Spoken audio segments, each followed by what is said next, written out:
Segunda parte do segunda parte da aula, teorema dos π, tá? O que esse teorema fala? Ele fala como que se constrói um adimensional, tá? Nós não vamos provar esse teorema, depois você vai ter isso lá com mais detalhes em mecânica dos fluidos, a gente vai só mencionar como é que ele é feito, tá? Então, como é que é o teorema? Ele fala o seguinte, ó, você tem aqui n variáveis, tá? E a função delas que é zero, porque se você combinar todas elas, você quer que seja uma constante aqui, tá? Bom, o que acontece? Você pode demonstrar que existe uma outra função, em função dos números adimensionais, que é rigorosamente equivalente a essa função aqui, tá? Quem são esses π's aqui? São números adimensionais construídos por combinações dessas grandezas, tá? Aí você fala assim, você tem n grandezas, eu tenho n π's? Não. Primeiro tem que subtrair a base. Esse R é a base. Se você usar a base completa, FLT, esse R é 3. Se você usar a base sem a força e a massa, o R é 2. É o L e o T. Tá? Se for só cinemático. Mas em geral esse R é 3. Então você pega N menos 3. Tá? Por exemplo, se eu tiver aquele exemplo anterior, nós tínhamos 5 grandezas. 5 menos 3, 2. Eu tenho 2 π's aqui. Tá? E aí, a expressão desses adimensionais, ela é feita assim, ó. Você combina as grandezas com expoentes diferentes, tá? E a última delas você não põe nenhum expoente, tá aqui, ó. Tá? Você pode combinar então as grandezas com diversos expoentes diferentes para obter os vários π's, tá? Por exemplo, se eu tiver 5 grandezas aqui, eu tenho 2 π's, tá? Só 2. Então ficaria x1, x2, x3, que são as grandezas da base, somada com o x4, que é um deles, forma o π1. Como tem 5, né, ficaria x1, x2, x3 e depois o x5, que são 5 grandezas, e forma o π2. E acabou. Tem 2 π só, tá? Então, o problema aqui é descobrir quem que é as grandezas da base. Eu tenho que escolher, se eu tenho 5, tenho que escolher 3 para ser a base. A pergunta é, como é que eu escolho isso? Tá? Isso é que dá margem a diversas interpretações, tal, tem muitas regrinhas para seguir. Então eu vou falar algumas delas aqui, tá?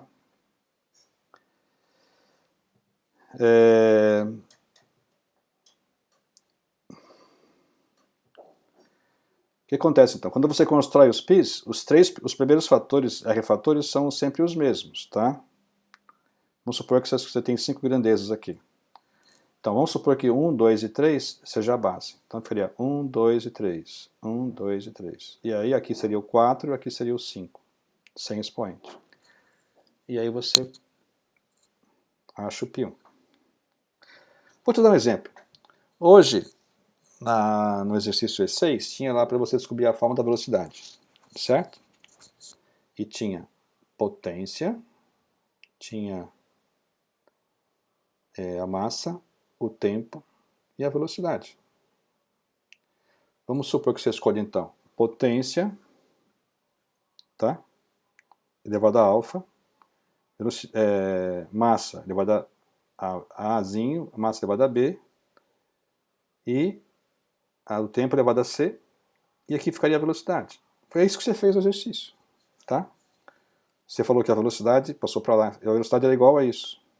É a mesma coisa, você botar a velocidade aqui e dizer que tudo fica 0, 0, 0, aqui no π1 e π2, tá certo? Então esse é o mesmo tipo de raciocínio, tá? Então, Essas grandezas da base têm que ser independentes. Por exemplo, a base nunca pode ter o mesmo número de variáveis, assim. Ah, viscosidade é L cinemática, LT. Velocidade, LT. Ah, a gente não põe os dois juntos, porque os dois têm LT. Então uma regra é colocar que não repetem na base. Tá? E aí elas não podem ser igual. Se uma é FLT, a outra é só LT, e a outra é só FL ou só T, tá certo? Não pode repetir. Então, e uma tem que diferir da outra anterior por uma grandeza fundamental. Essa é a regra para escolher a base. Tá? Por exemplo, se eu estou medindo velocidade, eu não ponho velocidade na base, porque eu estou medindo ela. Tá? Se eu estou medindo a força, eu não ponho a força na base, porque eu estou medindo ela. Tudo que você está medindo, você não põe na base também, é uma outra regra. Tá? E tem mais uma outra coisa ainda que eu não falei, que é o seguinte, tem números que já são adimensionais por natureza. Tá? Você também não pode pôr ele na base. Por exemplo, o ângulo. O ângulo é radianos. Tá certo? Radianos não tem unidade, pessoal. Onde vem o radiano? Você pega o arco, é igual ao ângulo vezes o raio. O arco é centímetros, o raio é centímetros e o ângulo não tem unidade. Então, ângulo já é adimensional por si só. O ângulo já é um número π. O ângulo sozinho. Então você não coloca ele numa base. Por exemplo, coeficiente de atrito. A força de atrito não é μ, mas é normal. O coeficiente de atrito é a força de atrito sobre a normal, que é neutro quando cancela. O μ já é dimensional. O μ não tem unidade, então você também não põe ele na base. Tá?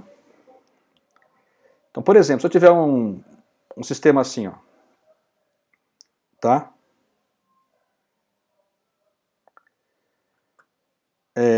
Por exemplo, daqui para cá diferiu de uma grandeza, daqui para cá diferiu de uma grandeza. Isso aqui é uma boa base. Tá? Uma boa base. Uma escolha boa essa aí. Tá?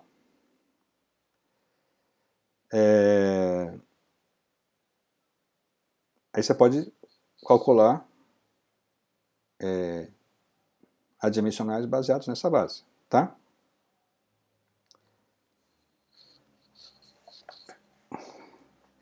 Então, veja bem, o último fator de cada dimensional é que está construído em cada uma das grandezas não incluídas na base. Ou seja, por exemplo, vamos voltar de novo naquele exercício lá. Vamos supor que tenha 5 aqui, x1, x2, x3, x4, x5. Eu escolhi x1, x2, x3 como sendo a base. Então eu tenho dois πs, né? Um com x4 e outro com x5. Então aqui ó, ficaria x1, x2, x3 com expoentes diferentes e o x4, que é o último, que não está na base. Depois x1, x2, x3 com outros expoentes, vezes agora o x5, que também não está na base. E aí iguala tudo, faz a conta e obriga que seja tudo igual a 0, 0, 0. Tá? Então, é assim que funciona. Vamos fazer um exemplo para ficar mais claro? Por exemplo, aquele mesmo exercício. Verificou-se no laboratório que a força de arrasto que age numa esfera lisa, que se movimenta no fluido, dá uma função desse tipo aí. Ó. V, a força depende da velocidade, do diâmetro, da densidade e da viscosidade dinâmica. Quantos números adimensionais eu tenho? Tá? Então, pessoal, eu tenho 5 variáveis, tá? Porque eu passo o f para cá e a função 1 tem que dar 0. Tá? Então, n igual a 5. Tá? O que eu faço agora? Tem que pegar todas as dimensões. Tá 5 variáveis. Dimensão na base FLT, né? Dimensão de FF, velocidade é isso aqui, tá? Aqui é o μ e aqui é o ρ. Tá? E quem que é a base? A base é FLT. Então aquele R é 3.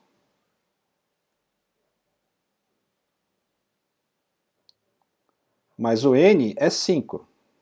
Quanto que é o M então? 2. Então eu vou ter 2 adimensionais, π1 e π2. Tá? Agora eu vou escolher a base. E agora? Quais desses 5 que você escolheria como base? Tá? Quais? Você fala assim, olha, eu poderia pegar a força, eu não escolheria. Ah, professor, por que não você escolhe a força? Porque a força eu estou medindo. Olha lá, é a força que eu quero calcular. Então a força está descartada. Sobraram 4. Olha, tanto o Rho quanto o Mi funcionariam bem com esses dois aqui. Você escolhe o Rho ou você escolhe o Mi? O que você escolheria? Tá? Veja bem, como eu vou descartar o F, pode ser Rho, VD, pode ser Mi, VD. Os dois são possíveis, tá?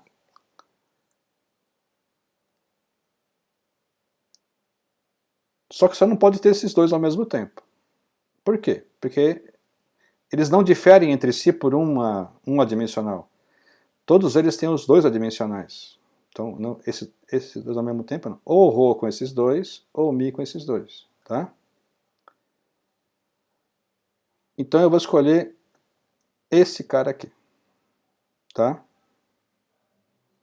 Pode ser o Mi também, mas eu vou escolher o Rho, tá? Então, dá na mesma, tá, pessoal?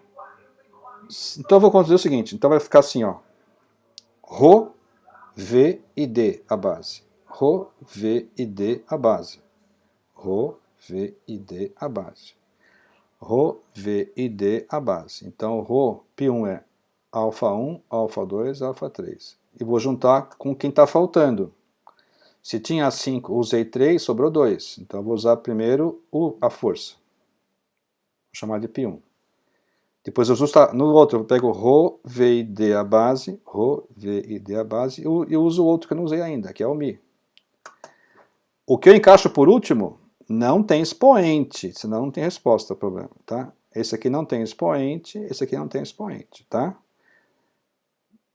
É como se você igualasse isso aqui a f e descobrisse as dimensões dos dois lados. Mas quando você multiplica igualando, multiplicando e obtendo π, aqui vai ficar 0, 0, 0, tá?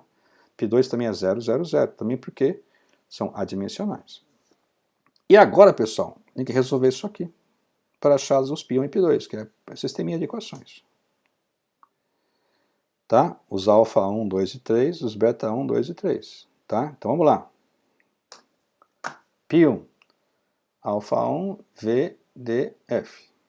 Então, Rho, alfa 1, V, alfa 2, D, alfa 3, F. Então aqui, ó, dimensão de Rho, dimensão de V, dimensão de L, F.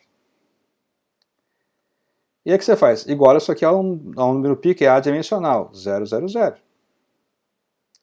Então ficou alfa 1 mais 1 em F, menos 4 alfa 1 mais alfa 2 mais alfa 3 em L, e 2 alfa 1 menos alfa 2 em T. Igual aos expoentes, tá certo? O que isso obtém? Que alfa 1 é menos 1, que alfa 2 é menos 2, e que alfa 3 é menos 2. Ficaria então assim, ó, π1 é Rho a menos 1, V a menos 2, D a menos 2, vezes a força, né? Porque olha, é isso aqui que é o número, né? Então, esse aqui é o primeiro número adimensional.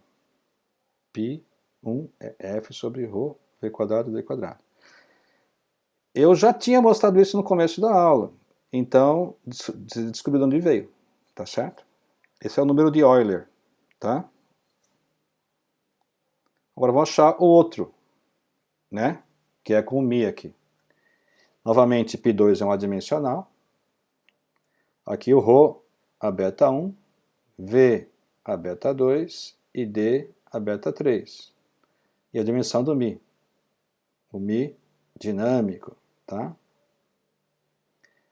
E aí você abre o expoente aqui, todos eles, o F, beta 1 mais 1, o L, menos 4 beta 1, mais beta 2, mais beta 3, menos 2, e o T, 2 beta 1, menos beta 2, mais 1. Igualando os expoentes, tá?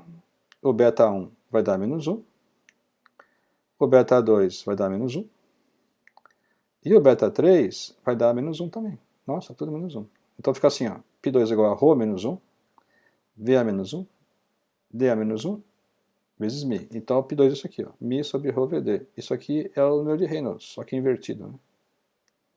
1 sobre o número de Reynolds também. Se o número de Reynolds não tem dimensão, isso aqui também não tem, porque é só você inverter 1, dá 1 mesmo, né? Então, quem é a função de π1 e π2 que dá 0? É isso aqui. A função disso aqui dá 0. Tá? É a função de essa é a função equivalente, π1 e π2. Então, descobri o π1, descobri o π2. Tá certo? Se eu agora fizer um experimento, medir a força pela velocidade e fixar o resto, achar π1 e π2, fizer um gráfico, eu já tenho uma relação para esse experimento. Tá? Então, olhando isso aqui, eu posso ver o que eu posso medir. Olha, eu vou fixar o fluido, então μ é fixo e ρ é fixo. Vou fixar a esfera, d é fixo. Então, eu vou variar a velocidade e medir a força. Aí eu consigo calcular uma função aqui, ó.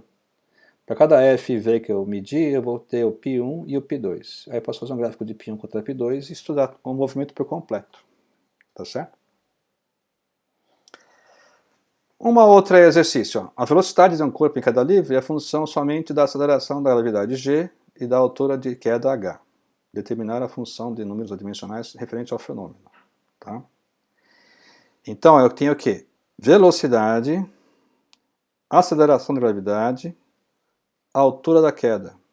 Tá certo? É isso aqui, ó.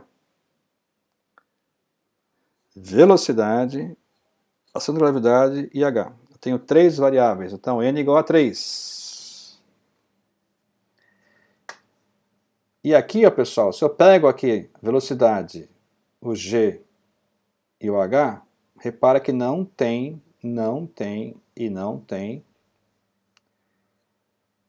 massa e nem força. Então a base é só LT. Tá? Então, aquele R é 2. Então, N, 3, menos R, 2 dá 1. Eu tenho só um π aqui. 1, tá? Então, como o N é 3 e o R é 2, eu tenho só um π, que é o π1. Tá? Aí você vai escolher a base. Você pode escolher V, H e G. Tá? Entre V com L e G com L, o que eu escolho? Em geral, você nunca escolhe o G, pessoal, porque o G é fixo na Terra, né? Você não pode variar G. Tá? Então, geralmente, a gente nunca põe G na base. Então, a gente vai usar a base com V e H.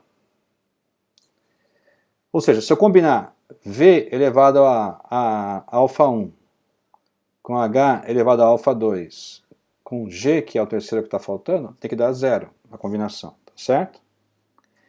Então, V elevado a alfa 1, que é a base. H, alfa 2, que é a altura da base. E quem sobrou? O G. Multiplica, tem que dar a dimensão 1, né? Que é tudo elevado a 0. Então aqui está o V alfa 1 e H alfa 2. E o G, que é LT a menos 2.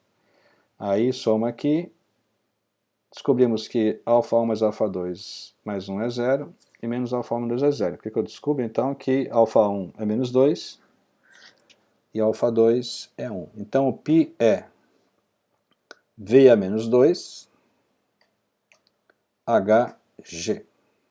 Tá? Porque o π é isso aqui, ó. V a menos 2, HG. Isso é uma constante, pessoal. Tá? Isso é uma constante. Então, π é isso aí, ó. GH sobre V quadrado.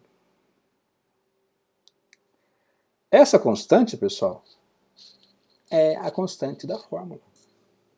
Tá? Se eu isolar o V quadrado agora em função de π, esse π vai ser uma constante. Infelizmente, eu não sei quanto vale. O teorema dos π's não fala quanto que vale a constante. A gente sabe que esse π é uma constante porque as dimensões é uma constante adimensional, porque as dimensões dele é 0, 0, 0. E aí eu não sei como calcular. Então, se eu fizer... Só tem uma dimensional, né? Porque o φ de π é 0. Quer dizer que esse π aqui é uma constante. Tá? Eu variar uma função de uma constante é zero, né? Então, constante. Então, se eu igualar aqui, isolar a velocidade, fica assim, ó. Esse K eu não sei quanto vale. Mas, se você lembrar de Torricelli, você vai lembrar que o V é isso aqui, não é? Lembra? Raiz do GH, queda livre. Então esse K, na verdade, vale meio, tá? O K vale meio, põe meio aqui embaixo. Mas aí para achar esse K eu tive que usar ou a teoria, ou fazer experimento e tal, tá? Esse K que é o π aqui não tem. Repara que esse exercício aqui é mais simples que o anterior, tá? O anterior, eu tenho uma função de 2 πs aqui. Então eu posso diminuir esse, aumentar esse, diminuir esse, de tal forma que dê zero. Mas não dá para falar que isso aqui são constantes, né, ao mesmo tempo. Aqui. Como isso aqui vale um valor, isso aqui vale outro. Tá? Então você tem que variar. Você varia um, obtém o outro. Tá? No caso de você ter só um π, aquilo ali já é uma constante. Se você obteve só um π, já é uma constante. Tá? Nós temos alguns números famosos adimensionais. Tá? O mais famoso é o número de Reynolds, tá? Que é esse aí. Você pode passar o ρ dividindo por μ e a viscosidade aqui fica agora cinemática. Aqui V dinâmico, aqui V cinemático. Tá? E aí você tem que todo número dimensional, pessoal, tem uma interpretação. O número de Reynolds é a força de inércia pela força de viscosa, tá? No fluido. Essa é a razão entre duas forças. Por isso que ele é adimensional, né? Corta o Newton com Newton. Ou corta o KGF com KGF, dá zero, dá 1, né? Se você pegar aqui as forças de inércia, que é MA, pelo cesariamento, que é a tensão vezes a área, fizer aqui ó, a conta, né? Tá certo? Esse tal é μV sobre L, esse M é ρ V, que é o volume, né? A massa. Aceleração é V pelo tempo. Se você for fazer isso, você vai encontrar que dá ρ V L sobre μ, que é o Reynolds. Tá aqui, ó. Tá? E aí, pessoal, para cada fenômeno que eu tenho de escoamento, eu tenho números adimensionais. Por exemplo, aqui eu tenho o fluido, onde se move aqui, tá? E aí, esse fluido vai ter viscosidade, μ, e vai ter ρ. Aqui está o fluido. Se o objeto está abaixo da água, esse G não influencia nada. Se o objeto está em cima da água, flutuando, esse G tem um valor de uma coisa importante. Além disso, o objeto tem um comprimento, tem uma velocidade, tem uma pressão ao longe e uma pressão em algum ponto aqui do objeto. Com essas grandezas aqui, pessoal, ó, 1, 2, 3, 4, 5, 6, eu posso construir alguns números adimensionais. Aqui está o número de Reynolds, já mencionado. Aqui o Freud, já mencionado. Aqui o de Euler, já mencionado. E apareceu um novo aqui. Ó. A frequência é 1 sobre segundo e L sobre segundo é velocidade. V com V cancela. Isso tem a ver com a velocidade do som no meio. Tá? Se for importante, também se usa esse número. Tá? Então, aqui eu tenho o número de Reynolds, o número de Freud, o número de Strouhal e o número de Euler. Tá?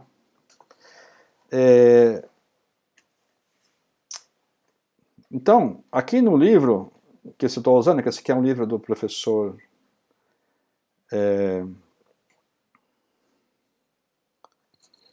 deixa eu mostrar para vocês aqui. Tá? Esse livro é muito bom, que eu estou usando aqui. Ele é um livro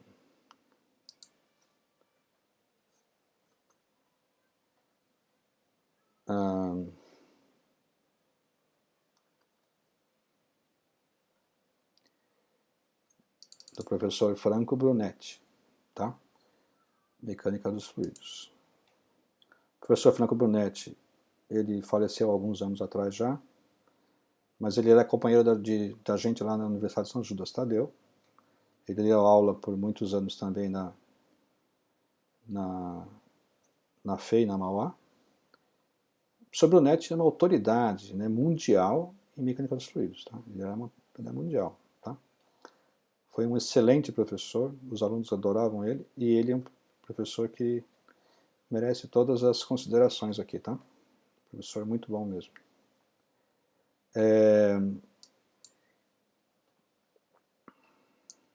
Então, continuando aqui, no livro aqui do professor Brunetti, a gente tem 4 números de números importantes. Né? Depois ele define o número de Euler, a gente já tinha falado, né? Que apareceu ali ΔP sobre ρ quadrado, mas ΔP é força por área, né? Então força por área, aqui tá certo?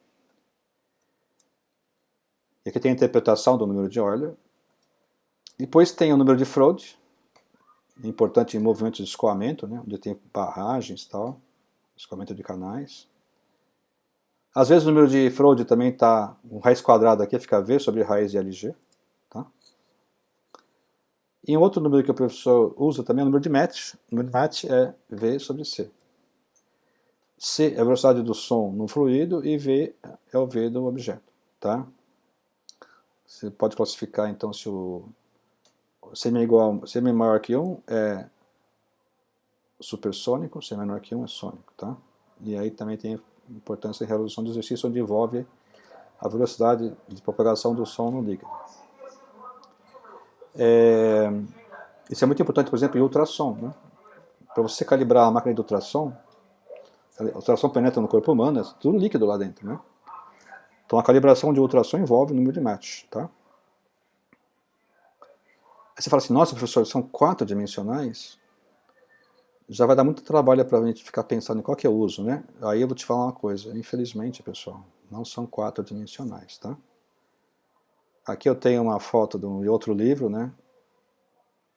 Com alguns adimensionais muito usados, pessoal. Se você olhar aqui, nós temos, acho que uns 35 adimensionais. E aqui está a interpretação deles, tá? Se você pegar um livro mesmo, uma tabela lá, um manual, um handbook, né, uma bíblia dos hidráulicos, você vai ter mais de 200 números adimensionais. 200. Se você também colocar eletricidade e tal. Então, por que a gente faz tantos adimensionais? Porque para cada tipo de problema, como é muito difícil de achar a fórmula, fazer por adimensional é muito mais fácil. Tá? Então, você tem que pegar o seu problema na sua empresa e classificar ele em algum outro dimensional ali. Você tem que ver quais são os parâmetros relevantes, tentar construir adimensionais, né? Mas se tiver 2, 3... Quando começa a aparecer 3 adimensionais, já começa a dar muito trabalho, mesmo com adimensional, tá? Então aqui o buraco é mais embaixo, pessoal. Então o negócio é feio mesmo. Mecânica dos fluidos é uma matéria muito trabalhosa. Muito, muito, muito, muito, muito, tá? Então, agora seria a terceira parte da aula, que a gente vai falar sobre teoria de semelhança de modelos. Tá? Eu vou parar então aqui, para dar um pause, e vou voltar já já. Tá? Até mais.